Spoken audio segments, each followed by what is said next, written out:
Everyone, and welcome to Financial Independence through Small Multifamily Investing. I have been investing. It's hard to say how long I've been investing. I bought my first property at 23. So I was fresh out of college. I decided I didn't want to rent. My parents always kind of taught me that renting was a waste of money. So I know there's some different thought processes on that these days. A lot of people feel like if you're living in your personal home, then you're losing money. But I like to own where I live. So I bought my first home at 23. It was an FHA deal. And my sister told me about it. It was about 3 doors down from her place. So I didn't know anything about real estate then, other than I wanted to jump in and kind of get my feet wet and own something. I house hacked that first house. So I asked my best friend to move in with me. So a lot of people feel like you can't live with your best friend, but we did a good job of living together and we didn't have any drama there. But I was able to charge her a flat rate. I didn't know anything about rentals or anything, right? So I just kind of charged her a flat rate, what I thought she could afford and what I thought would help me pay the bills. So she moved in with me, and I remember being super afraid that I couldn't make the mortgage payment. So I ended up getting 3 jobs to make sure that I could pay that bill. So I was working like crazy just to make sure that I wouldn't default or anything like that. So I was working 3 jobs and she was paying me to live there. I would say my biggest lesson learned in that is, of course, the house hack. So for anybody who's a new investor, it seems like we have a wide range of experience here. For anybody who's a newer investor, and especially if you're younger and you don't mind it, I would definitely recommend house hacking, which is just having someone live in with you, whether they're renting a room or a couple of rooms. House hack and try to get that extra income coming in that can help you pay your mortgage or to help you save up. So that was a big lesson there. The other lesson that I learned was that you can negotiate on foreclosed houses. So I think I said it was FHA, but it was the loan, but it was a foreclosed house. And at the time, I didn't know anything about real estate, and I didn't know that I could haggle on the property, especially being a first-time home buyer. So, they open up houses to you, I think within 30 days or whatever that window is. And so I should have haggled a little bit more and not paid that full price. I still got a good deal on it, right? I feel like I still got a good deal, but I definitely could have offered a little bit less and maybe came out a little bit better. So I would just say, again, if you're looking at a foreclosed property and if you're a first-time home buyer, or if you're looking to occupy it as an owner occupant, definitely try to get a better price than what they're showing you. So I would say that was my biggest 2 lessons. I ended up taking a job after I purchased that house. I ended up taking a job in Northern Virginia. So I moved to Northern Virginia and I rented out that first house. That tenant ended up staying there until this year. Oh, no, we're in a new year, last year. So they were there for about 7 years, and I never raised the rent.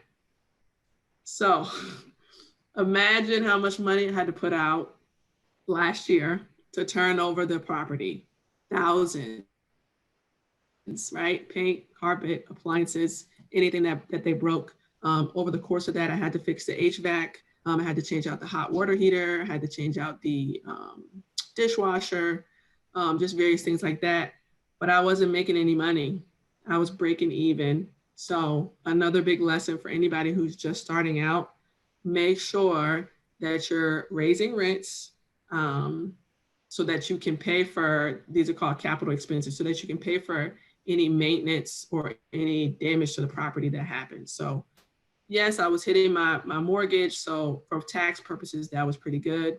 But I didn't like that hefty bill that I just had to pay last year because I was too soft to raise the rents.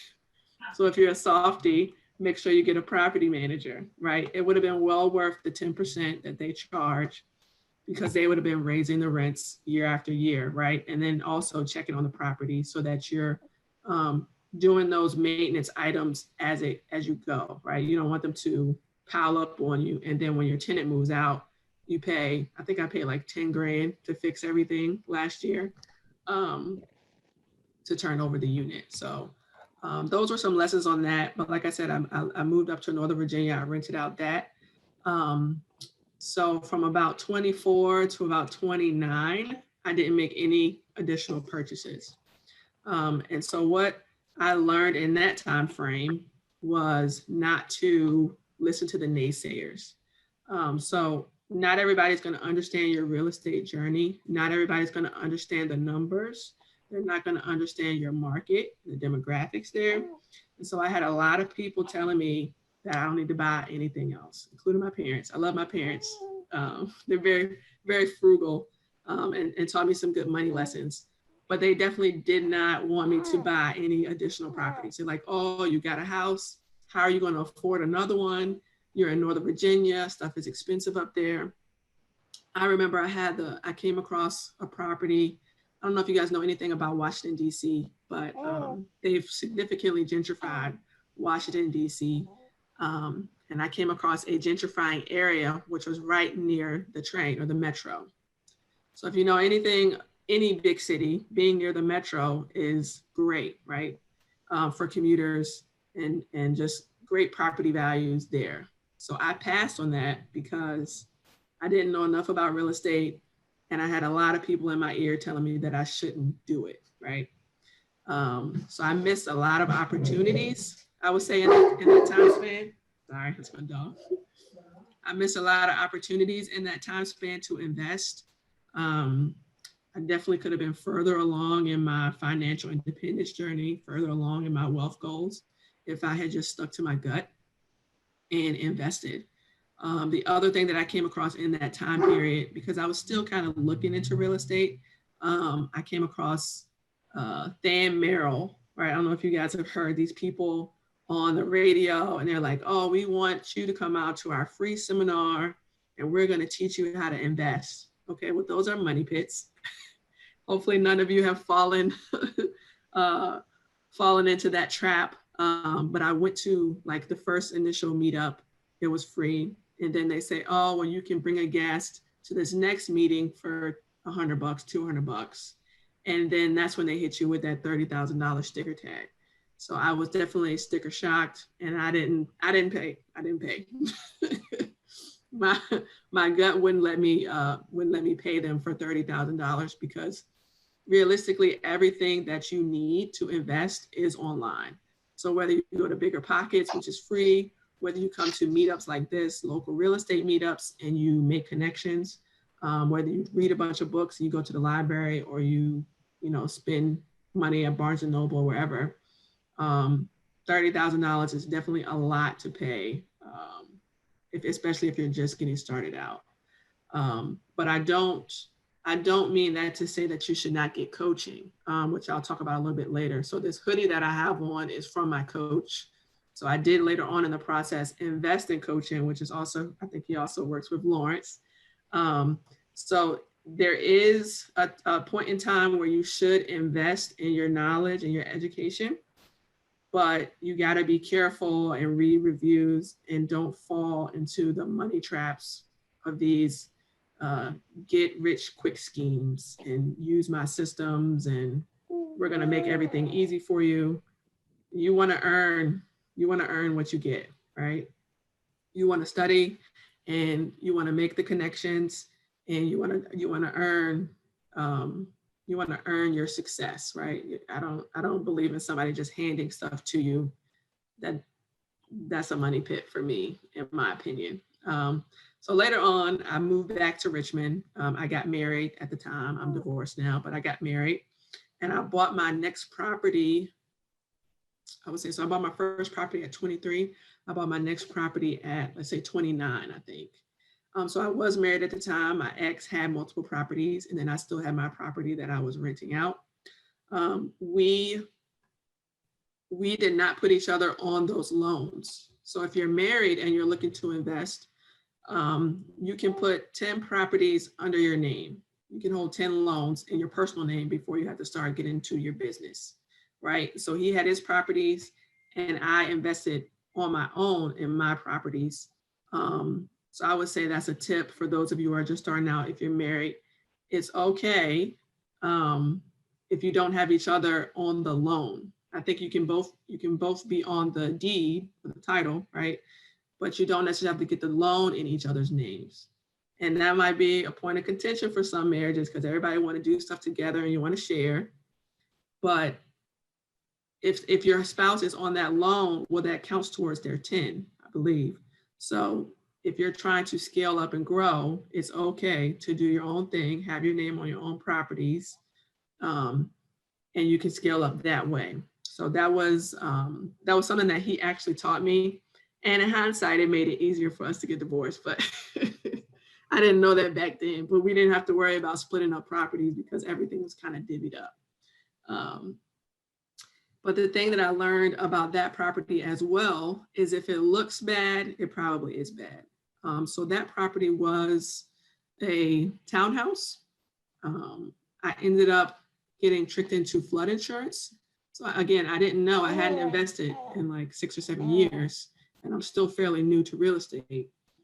They told me a week before I closed that I needed flood insurance, which added, I think, $2,000 annually to my expenses. And then I had an HOA, of course, for a townhome. And that pretty much killed the deal.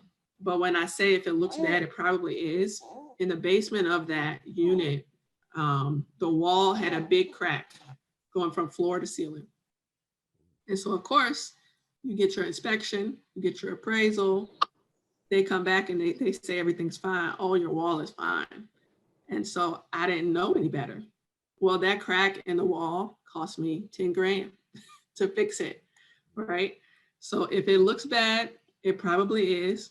Take the time to get a second set of eyes on it. In that instance, I should have gotten a structural engineer to come and look at it because the wall was bowing in and I had to get these steel beams put in place before I could sell it. Luckily, I didn't have to get a sump pump, but I did have to get the steel beams. And even when I sold it, it was a major point of contention for the buyer because they were worried about these beams in the bottom of their house. So if it looks bad, it's probably bad. Get a second set of eyes on it or don't do the deal. Also, that flood insurance and your HOA can kill your deal. So I had thought about renting that. I lived in it for a year, 2 years, whatever the minimum requirement was. I lived in it and I was gonna rent it out. But because of the flood insurance and the HOA, the rent it no longer made sense. I wouldn't have been making money, right? So I ended up selling that, and I was able to sell it for a profit, but I ended up selling that because it didn't make sense to rent it out. My next property that I purchased was a duplex. So it was turnkey. I bought it off the MLS, and I moved into that. So my pattern for me, because I was younger, before I had the baby, I just end up moving into everything so that I can put less money down. So money is a big problem for a lot of people, especially if you're just starting out. I just kept moving in and being owner occupant. So the FHA loan, you can put 3.5% down. If you're an owner occupant at a later date and your FHA is used, you can put 5% down. So for all of these properties that I was buying, I was only putting 5% down, which allowed me to get into the property easier because I didn't have to come up with a whole lot of capital. So I purchased a duplex. It came with a tenant. She turned out to be a great tenant, lucky for me. And then I lived in the top, but this was a gentrifying area. So there were cops up and down the street from me. There was a trap house the next street behind me. So you would see a busted up house, like vacant, falling down. You see a beautiful house. And then you see an okay house for somebody who was holding on. A busted up house, a beautiful house, and then somebody who was holding on. So the neighborhood was very spotty. It was in Richmond, the actual city. But now, just 3 years later, so I bought my home at the duplex at that time for $160. Properties in that area right now are turning over from duplexes and multi-use to single family, and they're going for upwards of $300,000. So when I want to, there's something called best and highest use, where you look at where can you get the most money out of your property. Right now, I'm making about $500 a month on that property between the 2 units. And again, I didn't raise rents on my tenants, so I'm so bad. This is why I gave everything to the property manager. But now I'll be making $500 a month. And as I raise rents on that other tenant, you know, that will slowly increase. And so again, like, it's okay to buy turnkey. For me, I was able to just move into it. It worked for me at the time, and it's paying off to where I'm still able to cash flow because I didn't have to make any big capital expenditures. And because I am making that $500 a month, I can save that for a rainy day, for when something happens. So I still own that property, and it's doing well for me. The other property that I purchased was with my mentor. So I don't even know how many years it's been now. I would say 3 years ago, I started to look at this guy on social media. So right now, social media is, as you know, is very big. It's a huge tool. Don't shy away from it. So get on LinkedIn, get on Instagram. I don't think TikTok is there, but definitely Facebook, LinkedIn, Instagram, and Twitter. You're able to find a lot of people who are doing what you do, who are very knowledgeable, and a lot of free knowledge out there. So I end up coming across this guy on Instagram through a friend of mine that I used to work with. And I was following him on social media for about 6 months. And I wanted to see what he was doing, right? He was posting every day, multiple posts a day. He was posting his success. He was posting very inspirational information. And I reached out to him to figure out, hey, how do I get coaching? And so initially he was like, oh, it's $500 a month, which in hindsight is very cheap. I'm gonna tell you, that's very cheap, okay? But back then I didn't know that. So I'm like, $500? Again, I'm frugal. It's much better than that thin marrow stuff that was 30 grand. But I'm like, so I just said, okay, you know, I'll think about it. I watched him for another 6 months. He was still very consistent, still posting inspirational things, posting his successes. He had a podcast and all these things. And so I decided that I was going to spring for it. I was like, okay, I make a good amount of money. I'm going to invest.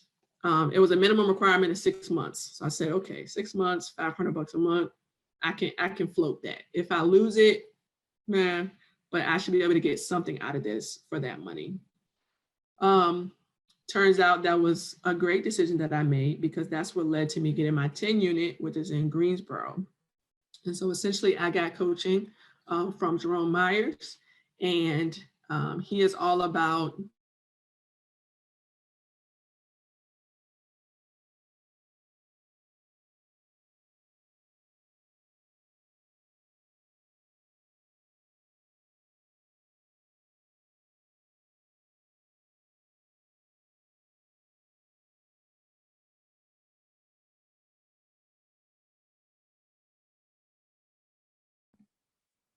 Tiffany, you froze up.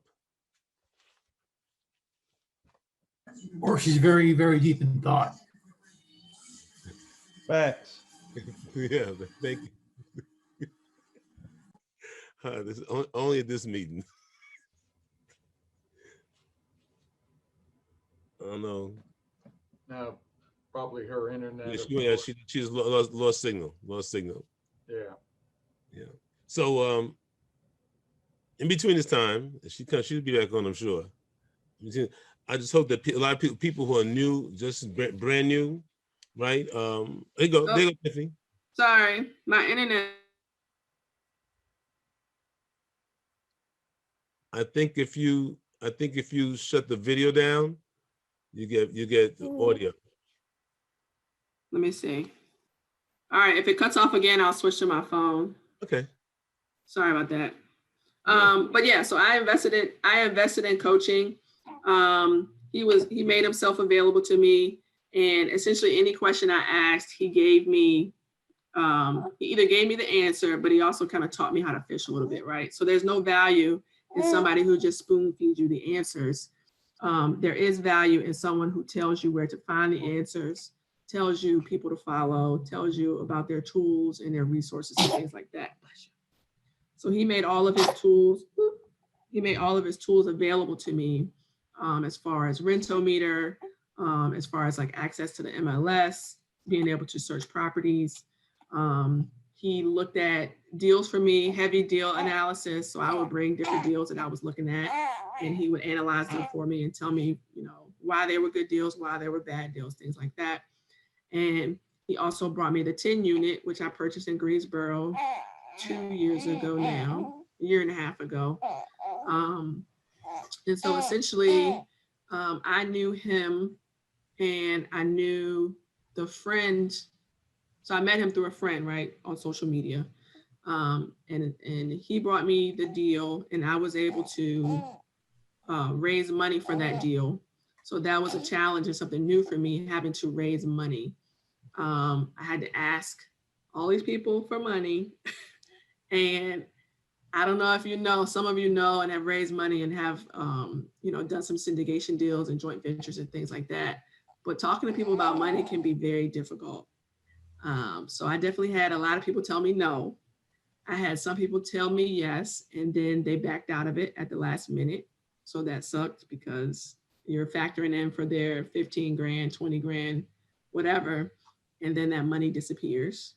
So I was asking around, and I finally got an investor to invest with me. And we call them partners. So it's not really syndication. It's really joint ventures is what we did for that. And so essentially what I did is I created an LLC, and me and my partner formed the LLC. And then my mentor helped me find the other pieces to the puzzle to make up the money. So this was a 10 unit. The value was $400,000, let's say 412, something like that. Of course, we had to come to the table we overfunded it. So we had to come to the table with $20,000. I was the principal investor because at that time, I'm like, if I can't own it, if I can't run it, if I'm not the big vote, then I didn't want to do it. So me and my partner, we put up the bulk of the money for the deal. And then my mentor was able to help us find the other investors or the other partners. And so we were able to get that deal, negotiate it down.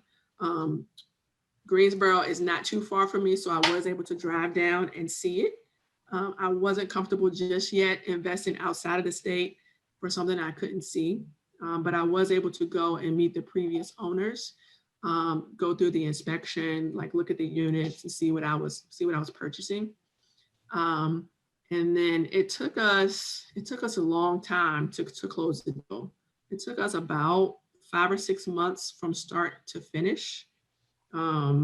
As a part of that, we had to put together our investment packages. So for I know some of you have already have multifamily and you're familiar with this process, but I guess some of this is more to the newer investors. We had to put together an investment package that just showed like what the market is doing in the area, the price of the property, rental rates, what our plan was. So we plan to raise rents. It was currently rented, I would say $500 a unit, and the market rates were about $650, $700. So, that was our plan, was to raise rents in 2 turns, to get higher paying tenants in there, to do upgrades as necessary. And you have to break all of this out in your package that you send out to your potential investors. So I helped with all that process. I had to sign on the dotted line. So I'm responsible for this place. If something happens, I gotta pony up on the money. And then COVID hit. So COVID hit, and we've had several people not pay. We've had most of them are still paying, but we have had several not pay. And luckily, we're still in the positive, but we do have some people that we're just kind of waiting to see what happens with COVID. We can't kick them out, right? And these aren't people, we figured out that these aren't people who really need help. These are people who are kind of taking advantage of the system. So that makes it suck, but what can you do with COVID, right? So we're trying to navigate that as best as we can. We've turned over a couple of units and raised the rents before COVID hit and kind of during, but we still have a couple of units that they just stopped paying. So I think as of today, we might have 2 units. One that the non-paying person just left, so that's vacant, and then 1 person who is not paying, and the other 8 are rented out. So we're doing okay, but, and I'll wrap up here soon so we can ask questions. The thing that I like about multifamily and why my goal is 20 more doors, ideally in multifamily, is, right, we see what's happening this year or last year with COVID and people's inability to pay. Well, imagine if I had 10 single family homes and they stopped paying. I would be foreclosing left and right. But having a 10 unit and having those other tenants kind of prop up and take advantage or be able to pay for the mortgage, it helps with things like this that come about when people aren't able to pay. Tenant, when COVID happens, you're able to spread that risk across multiple units versus a single family where if you get a bad tenant, you're out of luck on that bill, on that mortgage. So that's why I really started to think bigger, because I was able to see the economies of scale, right? And understand, hey, I want to do a lot better, and I'm going to be, in my opinion, less risk with a multifamily property than I will with a single family. And so this year, like I said, my goal is 20 more doors. I have started wholesaling. So I have a VA that's cold calling for me, and I'm driving for dollars and clicking for dollars. And I'm hoping to source my own deals, because as you get further along into this, you'll realize that relationships are key. And if you don't have relationships, your deal flow is going to be low. And so I am definitely working on my relationship building, my relationship skill sets. But you also see that a lot of people hold the deals for themselves. And so that's why I'm trying to wholesale now to source deals, and really keep the deals that I want to keep, and wholesale the ones that I don't, or the big flips. So yeah, any questions? I don't know if that was comprehensive or. I have a comment. Yeah. Tiffany, first of all, I want to congratulate you on your journey. You've made tremendous leaps in a short period of time. Regarding your tenants that are not paying because of COVID, does that particular county or state have a program where tenants can get assistance, rental assistance? Because I know, like in Chicago and Illinois, we have programs where people that can't pay their rent because of COVID, and they have to validate that, obviously, they get rental assistance. Like in my unit, I had 2 tenants that couldn't pay. One of them got approved, and they cut me a check for $5,000 to cover their rent. So wow. just want to see if you looked into that or if it was available. So actually, yes, and I think it's relatively new. So we have been talking about it internally. We just started the discussions. As of last year, it was not available. And so I think maybe as of January 1 or some point this month, it's becoming available, to whereas we should be able to get rental assistance paid directly to us.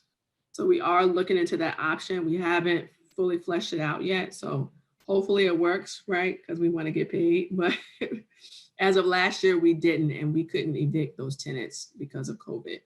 But hopefully they'll have more and more programs like that, because with all the changes and they keep pushing back the eviction dates, is good for the renter, but it's not so great for the landlords, right?